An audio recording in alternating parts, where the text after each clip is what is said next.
najya mbwire gato ku muntu bita Chris, mujya mubona uburyo uno mutipe Chris no muhanzi umwe mu bahanzi bameze neza muri no minsi, indirimbo yose agiyemo ahita yishimuta ikabiye. Reba indirimbo Lara, nta muntu numwe uri organizinga ko umuntu bita Kiriko akiriho mu gihugu cy'u Burundi ayirimo, nyine Chris yarayifasha yigiriye pe.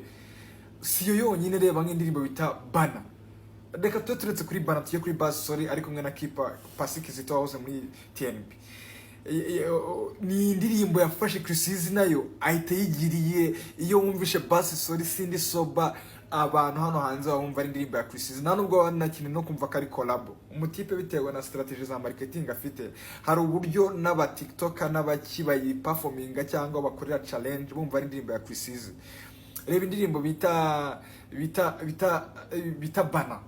Bana ni indirimbo yahinduye kariyeri y'umuntu bita Shafi akabona hit, iri no yewe no kuri platforms z'umuntu bita Shafi.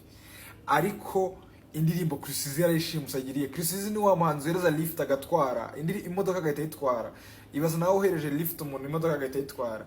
Nakireza ko you have to be careful. Abahanzi bose bakorana n'umuntu bita Chris bagomba kuba careful, kubera ko iyo urebye nabi igihangana na gishimuta akakigira icye rwose, ntihazagire n'umuntu uri kuganiza ko indirimbo ari niyawe. Reba indi ndirimbo navuga ya collab Chris, ubwo nari maje kukubwira collab 3. Reba indirimbo bita ino ndirimbo Jugumira. Jugumira ni indirimbo afitanye na Kevin Kade. Actually yari na project ya DJ Phil Peter, ariko nta muntu n'umwe umenya ko Kevin Kade ari muri iyo ndirimbo.